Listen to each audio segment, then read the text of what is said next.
Hey, what's up, y'all? My name is Millennial Smark, and I'm bringing you the slop, the whole slop, and nothing but the slop. So, apparently this came across my timeline. It sounded pretty fucking juicy, so I said, why the fuck not? Let's talk about it, but via you guys. I don't like reading articles alone anymore. I mean, I do sometimes, but it feels better when I cuddle up next to you guys virtually. I love you so much, smooches. Braun Strowman blasts WWE over nepotism after Triple H mixed up with Karrion Kross chants. Link is down in the description box below. This shit better be good. Braun Strowman is making it known he's not happy with WWE, and he isn't holding back. The former WWE superstar took to social media after Karrion Kross pointed out a moment from the SummerSlam 2025 post-show where Triple H appeared to misinterpret crowd chants. While Triple H was discussing Brock Lesnar's return, fans in the arena could be heard chanting, "We want Kross." Triple H acknowledged the crowd, but not quite how fans expected it. "You want Brock?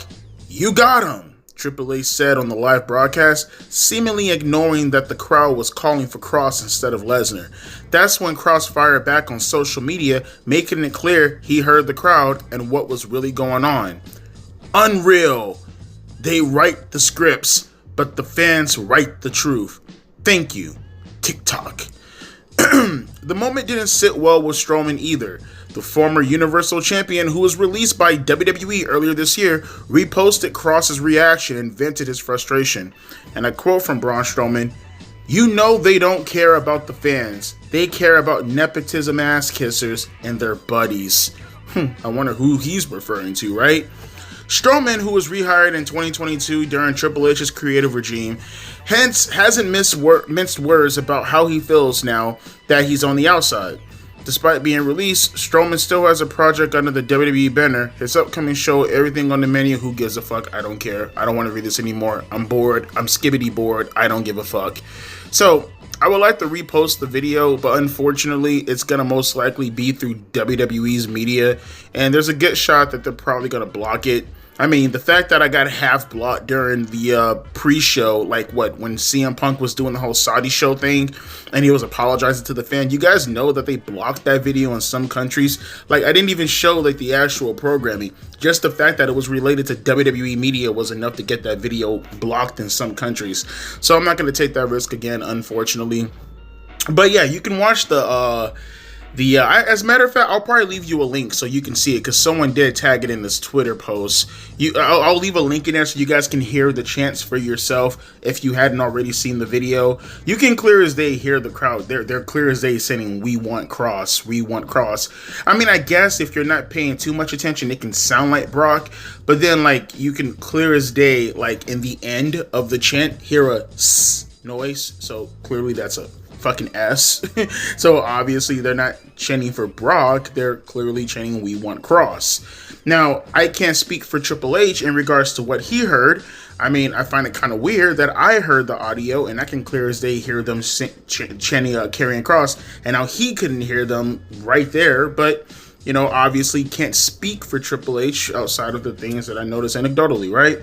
Now, with that being said, now there are multiple things that we have to discuss. Whether we're talking about Braun Strowman or Karrion Kross, I feel like we should talk about Braun Strowman first in regards to his comments, because clear as day when he talks about nepotism, ass kissers, and their buddies and all this other kind of stuff, he's talking about most likely the top tier superstars. Now, I would like to believe that he's not talking about the bloodline. I would like to believe that he's not talking about the Samoans, especially when I just got finished hearing, maybe like a day ago?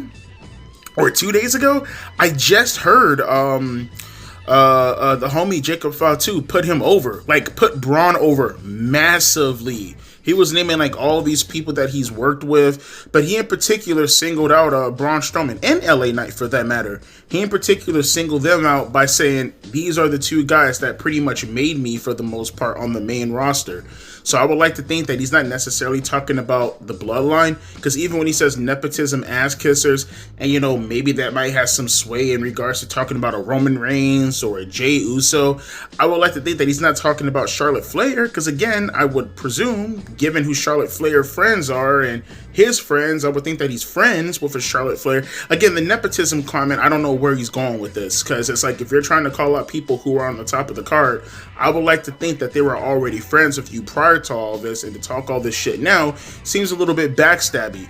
But also, if you're just generalizing here and saying nepotism just based off the fact that Triple H has favorites and you're, pretty much bastardizing the word, Braun, you were a product of nepotism through Vince McMahon. If that's the way you want to frame the word, you were no different than the superstars that you're going after right now at the moment. I don't know who you're alluding to, but obviously it's got to be someone on the top of the card.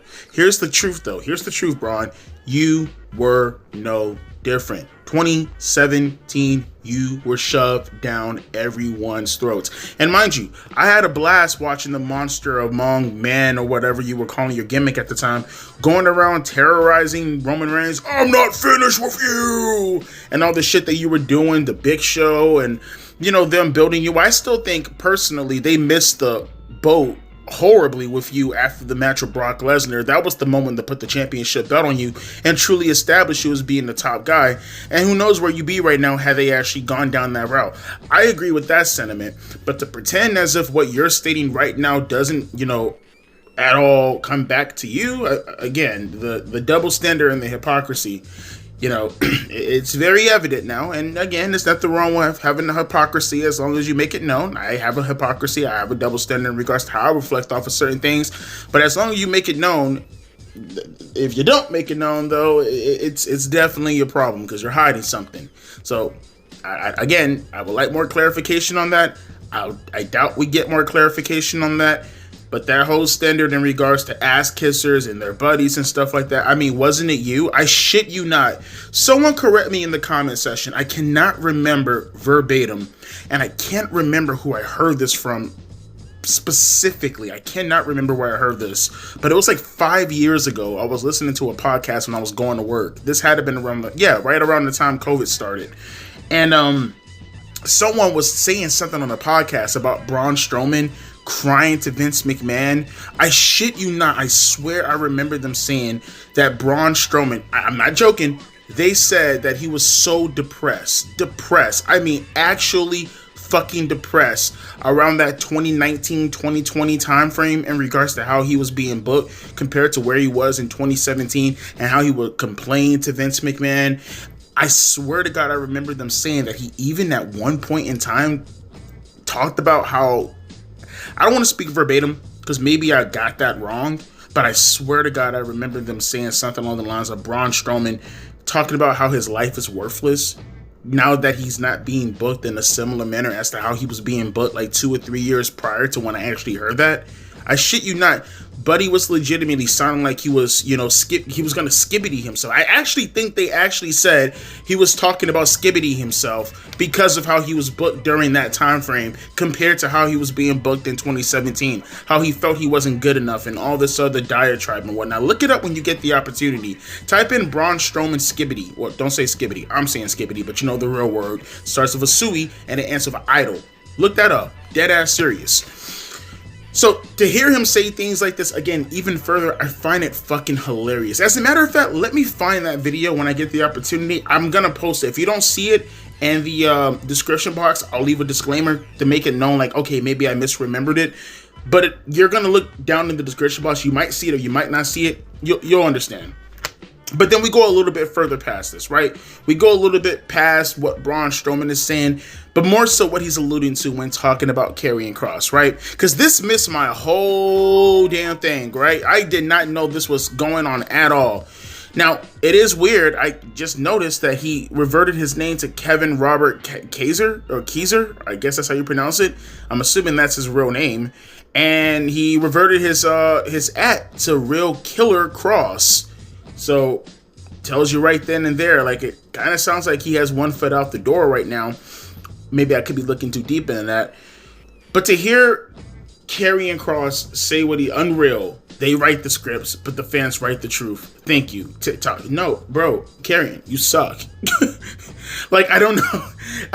Like, look, we can go back and forth in the ethics of what Triple H pulled right there. I think that was absolute bullshit. No one can really convince me that Triple H didn't outright hear them saying Karrion Kross or we want Kross. I think Triple H absolutely heard that and he went full let's go Brandon on everybody. I think that's absolute bullshit to rewrite history like that. I think that's absolute bullshit to play with the fans' emotions and intelligence in that manner.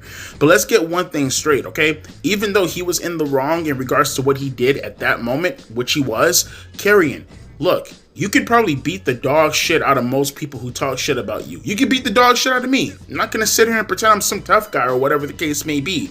But you beating the shit out of everybody, you calling everyone marks, you saying all this and that, and the third, or whatever the case may be in the future, ain't gonna right away the fact that you fucking suck. That's it. You fucking sucked. Now, you can blame them as far as your character development. I don't know what to say about that. I thought even then your character, for the most part, was pretty lackadaisical coming up to this point the past couple of years with the whole, rewriting of Sean O'Hare's devil advocate gimmick. Maybe it could have worked if they would have played their cards right a little bit more, but at least seeing your performance within that, I didn't like it. Now, I initially was a big fan of Karrion Kross when he first entered NXT, like around, 2019, 2020? I dug the shit he did with Keith Lee, with the whole opening the book and the fire blast in the eyes. I liked the hot chick that was with him, all that other kind of stuff, right? I'm not a match move mark by any stretch of the imagination. Honestly, it's like nowadays, maybe when I was younger it was more of a priority, but nowadays it's probably the least of my priorities when looking at wrestling, because no matter what happens in wrestling, you're always going to have a good match 9 times out of 10. Like I always say, the worst match today is a mid match about 20 years ago. You know what I mean? So the way I look at that, it's very, very minuscule. But with that being said, Karrion, you did not deliver in the ring. It's not a priority, but it's something that you still need to be capable of doing. You still need to be able to play out the part that you're trying to essentially illustrate for the fans, right? Right, if the writing and the dialogue happens to be the promos and the presentation and the video packages, well, you wrestling in the ring is the illustration. Now, like I said, the dialogue and the words is more important than the illustration, because I can read. I don't have to stare at a picture to try to imagine something. It helps, but it's not something that's really a priority in my brain. But it's still something that does help out, and it's still something that's worth talking about. And you did not develop and you did not deliver in that sector, if you will. Now, I don't know if it happens to have to do anything with your injuries. I heard he has a really bad back. We talked about the back bumps in the past. No need to get into it. You know what I mean? I don't know what has happened to the caliber of your matches. Maybe I have to go back in TNA and watch your work there, watch you apply your trade there to compare it to WWE. But it feels like you dropped a couple of standards compared to what you've been doing these past couple of years. And I can't picture and I can't stress anything more evident than your performance at SummerSlam. You and Sami Zayn easily had the worst match of the entire weekend. Look, I can have my differences from a political standpoint with Sami Zayn. Well, never will I take anything away from Sami Zayn as a character and as a performer. You have to be absolute dog shit to go out there and have a bad match with Sami Zayn. That dude can literally wrestle. It's the proverbial go out there and wrestle a fucking broomstick. That's Sami Zayn. Dude can pull out a 3-star match with practically anybody on the roster except for you. What does that say about you and your performance if you yourself can go out there and perform with the likes of a fucking Sami Zayn? You know what that tells me? It tells me that you're dog shit. It tells me that maybe your injuries are to an extent where it's halting your capabilities as a performer. I can't talk about the points that I really want to talk about because I don't know the extent as to why you're so shit in the ring right now. But what I can talk about is the fact that you're shit in the ring right now. That's it. Bar none. Say whatever you want. You can have your fans all day try to chirp. That's it, bro. That's it. You couldn't go out there and have a good match with Sami Zayn. That's it. Wash your hands. That's it. It's done, bro. It's done. You can't have a good match with Sami Zayn. That's it. He pretty much does most of the work anyways, and you still fuck up. What more can you say about that past that point right there? You're done. You're washed, bro. You're washed. Put the fries in the bag. Stop. It's over. And to hear you say, oh, the fans, they're speaking the truth. The fans are fickle as shit. We know this. Okay, we know this. They only say these things because, as I've been saying for the longest, when it comes to people, which is kind of funny, because I feel like watching how they talk from a political standpoint, I probably have a lot in common with a Karrion Kross. I don't hate Kevin. I don't even hate Karrion. I just hate this talk and this stance of believing that the fans can't be fickle. You seriously want to sit here and pretend as if what the fans are doing, attributing to you, isn't going to be forgotten within the next week?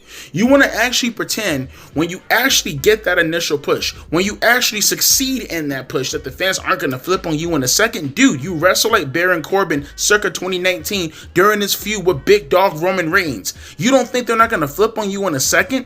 They only do this because they want to feel virtuous. They only want to feel like, hey, we're getting behind somebody. We need to make sure that we have our voices, giving our support for this guy because we run the show. We have the narrative. We are the ones who pay our money for the product, and we want to be able to decide what happens within that product. That's all it is in the end of the day. That's why they're behind you, Karrion Kross. Not because they think that you're good, but because they want to feel virtuous and they want to grandstand on whatever issue of the day it's not within the hands of WWE. If they feel like WWE has their hands in the cookie jar, well, now they're enemy number one. They're numero uno enemy, right? But if it has nothing to do with WWE, if even worse, if WWE is the ones going after that entity, well, gosh darn it, it has to be good. It's almost like, I don't know, like a government almost, right?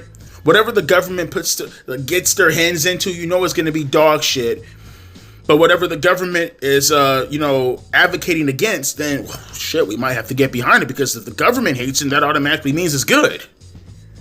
When in reality, you should probably look at the entity and really, judge it for yourself, rather than whether or not someone likes or whether or not someone supports it. Therefore, I should probably, be anti that because my enemy opposes that. It's such dog shit, fucking little child mentality worth thinking. Like, it's so stupid. Fans are stupid. What part do you not understand? I'm a fan. I'm fucking stupid.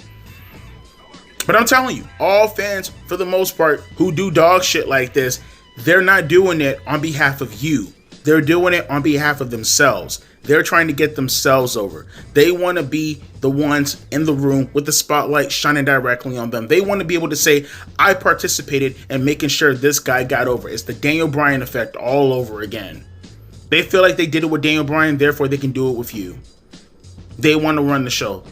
They're narcissists. That's all it is in the end of the day, Karrion. And you know this. I know you know this. You're not stupid. You understand this. You've been in the business for well over, 10 to 15 years now? You've seen this plenty of times in the past. You're not dumb, buddy. You understand how this business works. But I'm leaving it up to you guys in the comment section below. How do you feel about Braun Strowman and him bringing up Karrion Kross and, yada yada this, narcissism? I was as if I wasn't in the same position as the people that I'm calling out at the moment that I don't even have the balls to name. Or Karrion Kross, for an example, unreal. They write the scripts, but the fans write the truth. Thank you, TikTok, as if I don't fucking suck. Yeah, you do, bro. And even further, you can go on and talk about Triple H going out of his way to go full Let's Go Brandon with the comments, and even giving Karrion Kross or Braun Strowman any kind of platform to really feel like they have some point to prove. Even though they might not even be lying. I'm not even saying that they're outright lying. I'm just saying that they're kind of forcing the issue through something that doesn't necessitate an explanation through those means. It's kind of like those manosphere guru guys or the feminist people, two sides of the same coin if you ask me, but like they get one thing right because it's just basic common sense. Like, for an example, you hear one of those manosphere guys say some bullshit. Well, not bullshit, it's true.